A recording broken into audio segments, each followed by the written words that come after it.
Baik, terima kasih Pak Asintel. Assalamualaikum warahmatullahi wabarakatuh.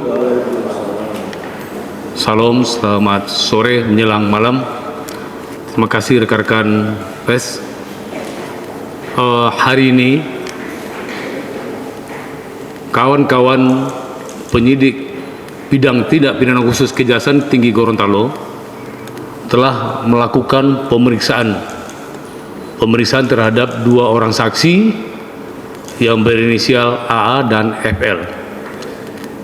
Yang semulanya kedua saksi telah diperiksa dan hasil dari pemeriksaan dari tim penyidik dan hasil ekspos penanganan perkara yang lagi ditangani, status dari saksi AA dan FL ditingkatkan menjadi tersangka. Terkait permasalahannya bahwa AA selaku pegawai negeri atau penyelenggara negara yang dengan maksud menguntungkan diri sendiri atau orang lain secara melawan hukum atau dengan menyalahgunakan kekuasaannya selaku PPK dan KPA memaksa seseorang, yakni penyedia barang, yakni kontraktor, untuk memberikan sesuatu berupa sejumlah uang dari pengadaan barang tersebut, membayar atau pemberian gratifikasi terkait pengadaan paket pekerjaan peningkatan Jalan Nani Wartabone tahun anggaran 2021 pada Dinas PUPR Kota Gorontalo. Tadi telah disampaikan bahwa pada hari Selasa tanggal 12 Oktober 2021, setidaknya bulan Oktober 2021, berdasarkan hasil pemilihan Pokja pengadaan barang dan jasa Setda Kota Gorontalo yang diserahkan kepada tersangka AA selaku kuasa pengguna anggaran merangkap sebagai PPK pada Dinas PUPR Kota Gorontalo, bertempat di kantor Dinas PUPR Kota Gorontalo, yakni di Jalan Raja Wali nomor 16, Kelurahan Heludula Selatan, Kecamatan Kota Timur, Kota Gorontalo, di mana terdapat 3 penyedia barang dan jasa yang dipilih saat itu. Pertama, PT Cahaya Mitra Nusantara sebagai pemenang, kedua PT Rizki Alfa Jaya Abadi sebagai cadangan 1, dan ketiga PT Mahardika Permata Mandiri sebagai cadangan kedua. Bahwa terhadap hasil pemilihan tersebut, tersangka AA selaku PPK melakukan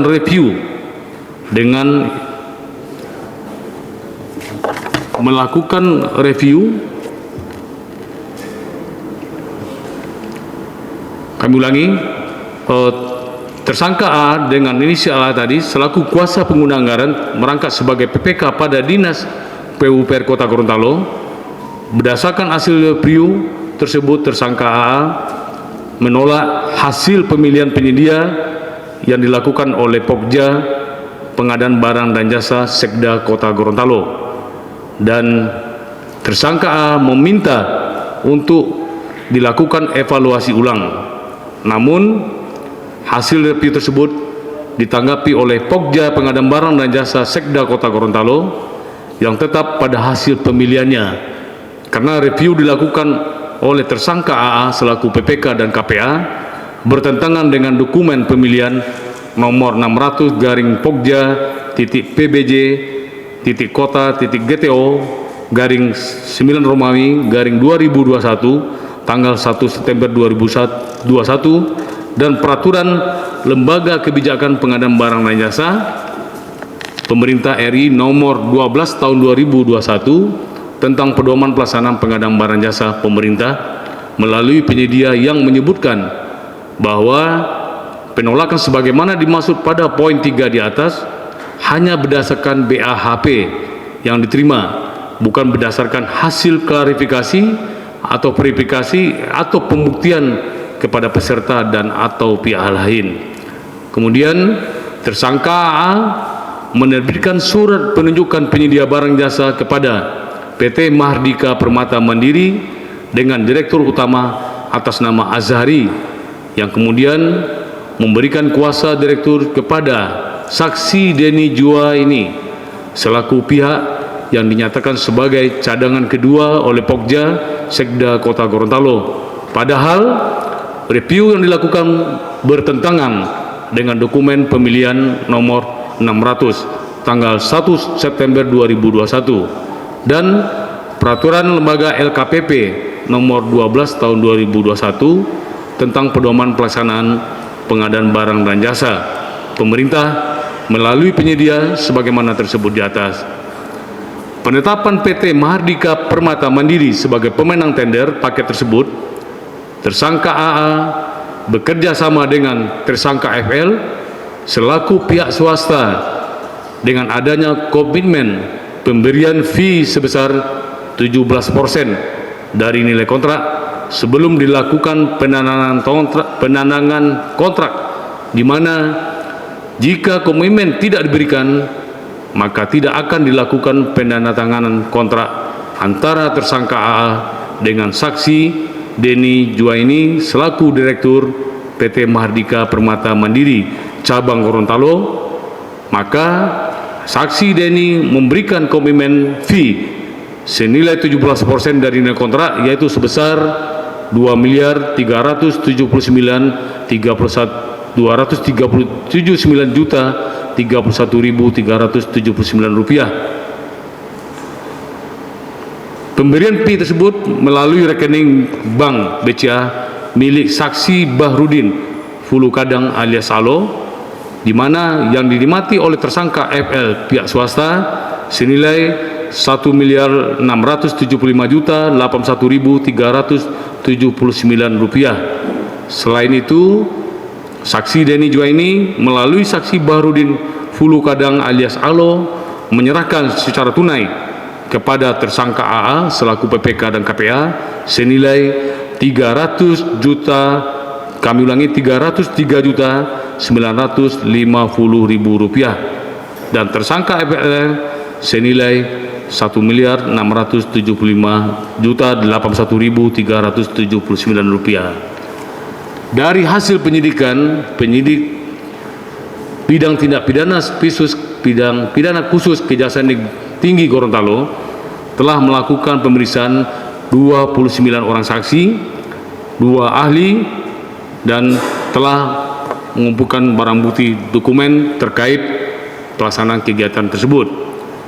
Pasal yang disangkakan kepada 2 tersangka ini, ke-1 pasal 12 huruf E junto pasal 18 Undang-Undang Nomor 31 Tahun 1999 tentang pemberantasan tindak pidana korupsi sebagaimana diubah dan ditambah dengan Undang-Undang Nomor 20 Tahun 2001 junto pasal 55 ayat 1 KUHP dengan ancaman pidana penjara paling singkat 1 tahun dan paling lama 20 tahun, dan pasal 11 junto pasal 18 Undang-Undang Nomor 31 Tahun 1999 tentang pemberantasan tindak pidana korupsi sebagaimana diubah dan ditambah dengan Undang-Undang Nomor 20 Tahun 2001 junto pasal 55 ayat 1 K1 KUHP junto pasal 64 ayat 1 KUHP dengan ancaman pidana paling singkat 1 tahun dan paling lama 5 tahun.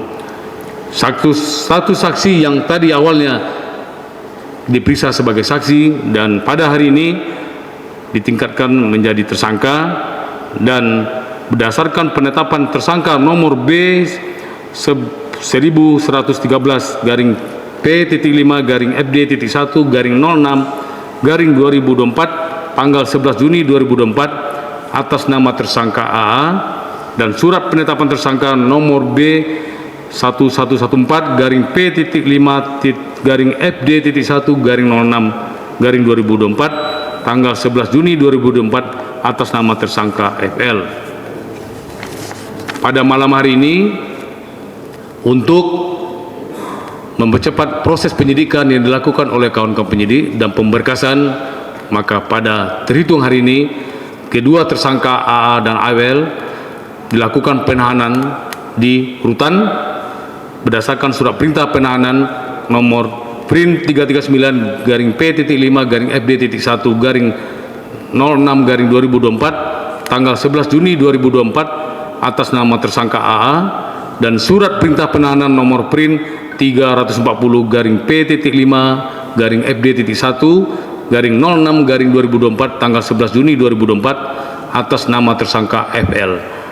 Penahanan ini dilakukan 20 hari ke depan, terhitung mulai tanggal 11 Juni 2023 sampai dengan tanggal 30 Juni 2024, bertempat di Lapas Kelas 2A Kota Gorontalo.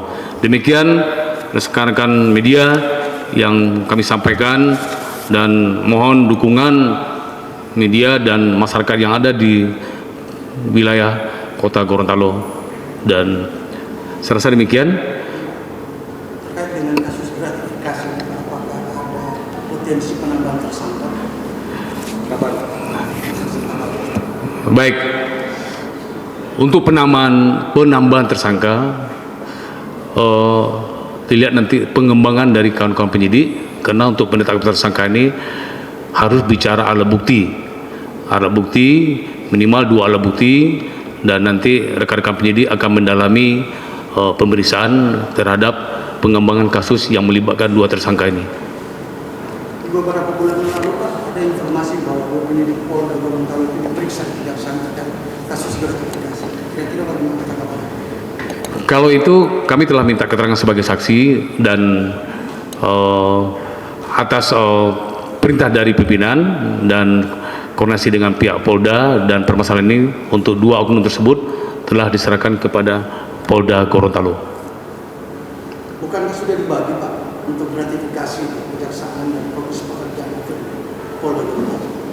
Kalau itu nanti kita dalami lagi ya, sesuai dengan proses pengembangan, karena segera nanti akan kita lihat dari fakta persidangan bagaimana kembang ada pihak-pihak lain terkait dengan permasalahan ini. Pak, secara rinci total kerugian dari kasus ini? Sebetulnya ini gratifikasi ya. Memang ada nilai yang cukup signifikan, yaitu sebesar 2.379.031.379 rupiah. Karena uang ini berasal dari kegiatan yang mereka laksanakan, dalam hal ini AA selaku PPK dan kuasa penganggaran, dan FL selaku rekanan. Oke, ada lagi terakhir ya, karena sudah semakin malam, kita masih berurusan dengan rutan. Ada pertanyaan terakhir? Tidak ada? Oke, terakhir. Baik. Terkait dengan adanya dugaan FL disuruh buat rekening dan seluruh dana termasuk itu, apakah itu hanya pen penjahitan saja atau seluruh pen yang ada di Kota Gorontalo?